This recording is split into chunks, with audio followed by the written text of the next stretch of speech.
It started with a few words.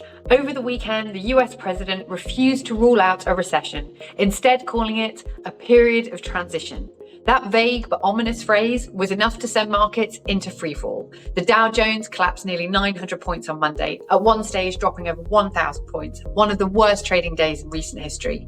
There's Nasdaq plummeted over 4%, while global markets from Japan to Europe followed suit. The panic was immediate. Investors rushed for the exits, fearing what lay ahead, while officials scrambled to calm the situation. But their reassurances rang hollow. The message was clear. The global economy is entering dangerous territory, and no amount of political spin can change that.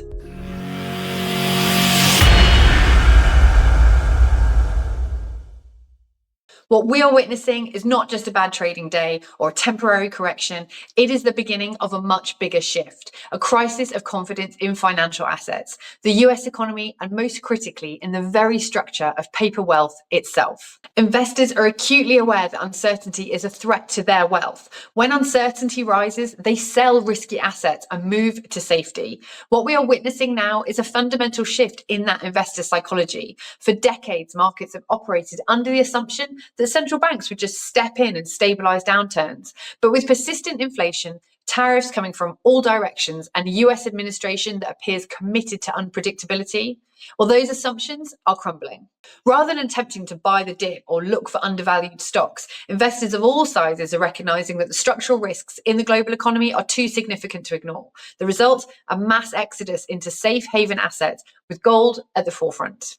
The past few weeks have just been a masterclass in economic chaos. Wall Street just has had its worst period in nearly 2 years. Gold continues to smash it. And even the Federal Reserve's own forecasting model briefly waved that recession flag.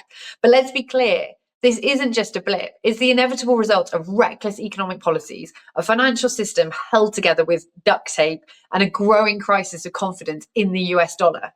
So today, we're breaking down why this is happening, and more importantly, why investors are stampeding into gold like it's the last lifeboat on the Titanic.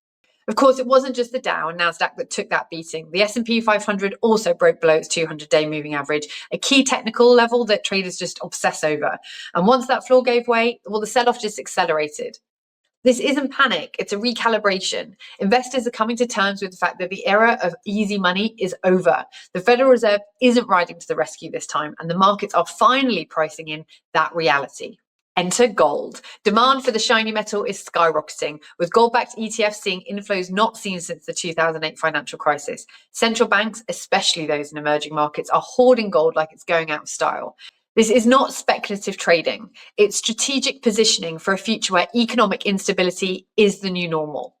The current administration has made it clear short-term stability is being sacrificed for long-term restructuring. Tariffs are being imposed, frozen, and reimposed. Government workers are fired en masse. Allies are alienated. For markets, this means one thing: chaos. Economic forecasting models are now flashing red, with major financial institutions raising their recession probabilities. Analysts are warning that serious turbulence is on the horizon.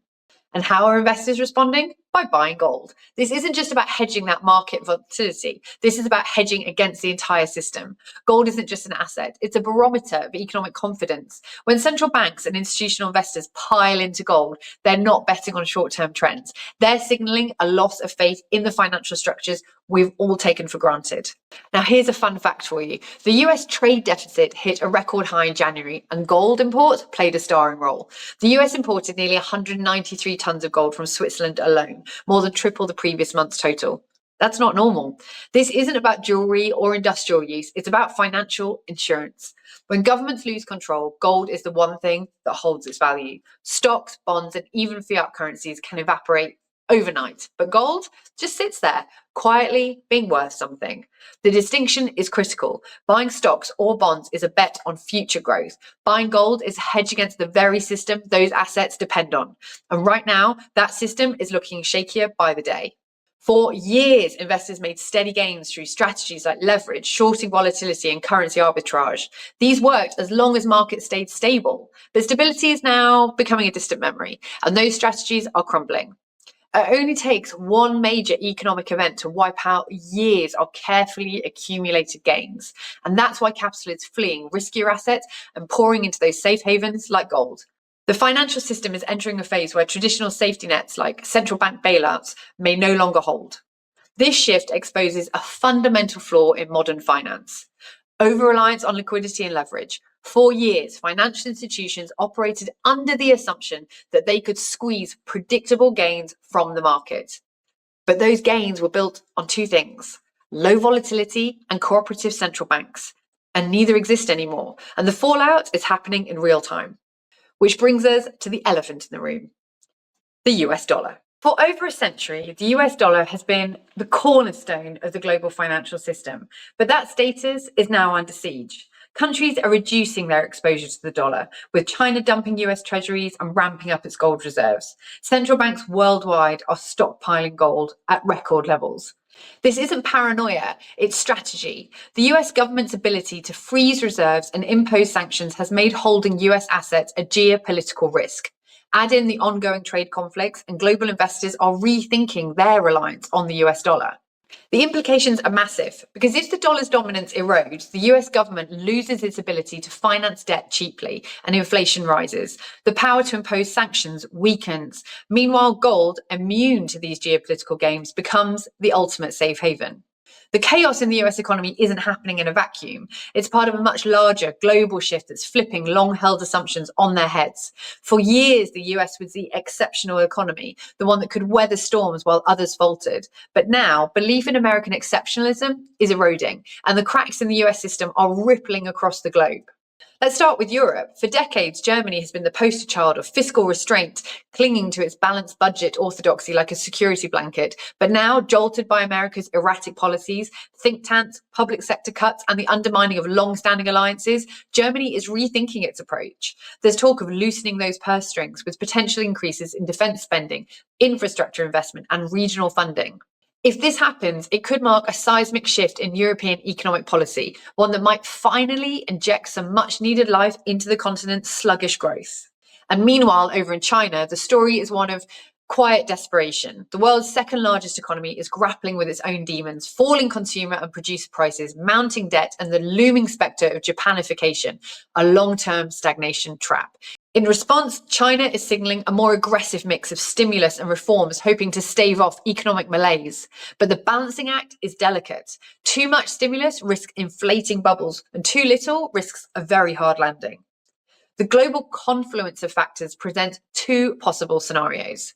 The optimistic view: a rare moment of upward convergence where Europe and China accelerate to meet the US's previous levels of growth, creating a more balanced global economy.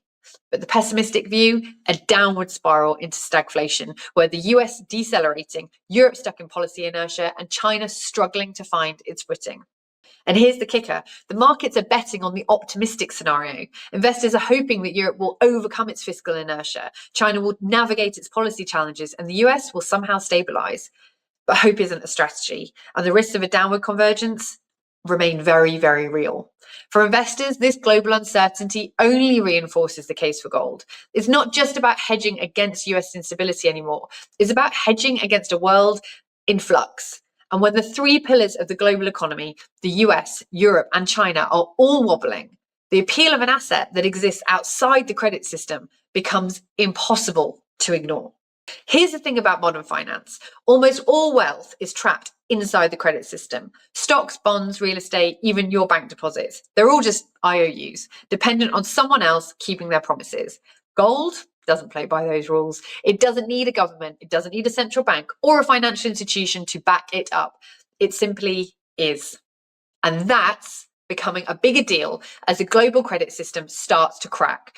Governments are drowning in debt, with debt to GDP ratios over 100% in many developed countries. Central banks, the supposed guardians of stability, are technically insolvent when you stack up their liabilities. And meanwhile, commercial banks are buckling under bad loans and a chaotic global economy. When investors finally realize that even safe assets are just another form of credit, gold starts to look a lot shinier. Selling stocks for cash doesn't eliminate risk, it just shifts it. And a bank deposit, well, that's the bank's liability. A government bond, that's the government's liability. If either stumbles, your wealth takes the hit. Gold, on the other hand, doesn't owe anyone anything. And that is why central banks are quietly hoarding gold. They know what most investors are only starting to figure out. In a crisis, credit is fragile, and the only true safe haven is something tangible. The cracks in the financial system suggest that the next crisis won't just hit one sector, it'll hit the entire credit system. And when that happens, investors will rush for the exits, but they'll be jammed. And who will hold that gold? Well, they'll be the ones watching the chaos from a very safe distance indeed. In short, this is not a drill. The global economy is shifting and the markets are already reacting. Volatility is rising. Economic indicators are turning red and confidence in traditional financial assets is evaporating. Gold has always been and always will be the ultimate safe haven. But what's the difference this time? The crisis hasn't fully unfolded yet. Those who recognize the warning signs now have a really good chance to protect their wealth before that storm hits. The real question is how much gold you'll wish you had when the dust settles. History is repeating itself, and those who fail to prepare will once again be left behind. So what do you think? Hit subscribe, let us know in the comments below, and let's keep the conversation going.